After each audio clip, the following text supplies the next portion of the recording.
जब एक शख्स लगभग 45 वर्ष के थे तब उनकी पत्नी का स्वर्गवास हो गया था। लोगों ने दूसरी शादी की सलाह दी, परंतु उन्होंने यह कहकर मना कर दिया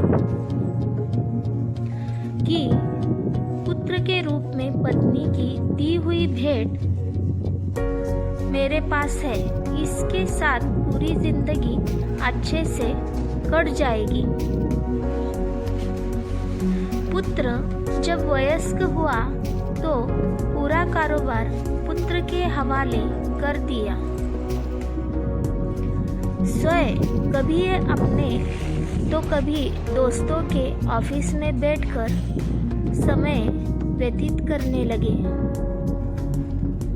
पुत्र की शादी के बाद वह और अधिक निश्चित हो गए। पूरा घर बहू को सुपुर्द कर दिया। पुत्र की शादी के लगभग 1 वर्ष बाद दोपहर में खाना खा रहे थे। पुत्र भी लंच करने ऑफिस से आ गया था और हाथ मुंह धोकर खाना खाने की तैयारी कर रहा था। उसने सुना कि पिताजी ने बहू से खाने के साथ दही मांगा और बहू ने जवाब दिया कि आज घर में दही उपलब्ध नहीं है। खाना खाकर पिताजी ऑफिस चले गए। थोड़ी देर बाद पुत्र अपनी पत्नी के साथ खाना खाने बैठा। खाने में प्याला भरा हुआ दही भी था। पुत्र ने कोई प्रतिक्रिया नहीं दी और खाना खाकर स्वयं भी ऑफिस चला गया। कुछ दिन बाद पुत्र ने अपने पिताजी से कहा, पापा आज आपको कोर्ट चलना है, आज आपका विवाह होने जा रहा है।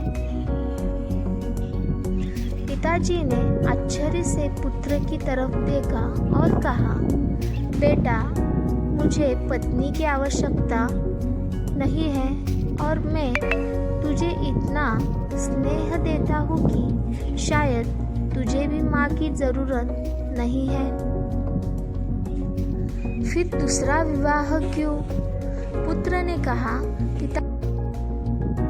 पिताजी न तो मैं अपने लिए माँ ला रहा हूँ न आपके लिए पत्नी, मैं तो केवल आपके लिए दही का इंतजाम कर रहा हूँ।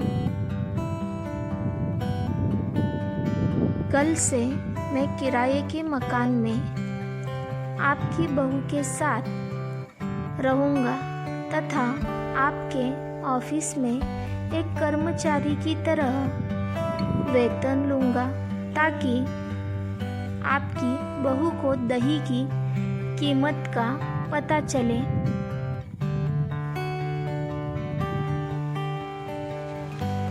अगर चाहता तो पत्नी से दुर्व्यवहार कर सकता था, मगर उसको अपने माता पिता से अच्छे संस्कार मिले थे, इसलिए उसने समझदारी दिखाई।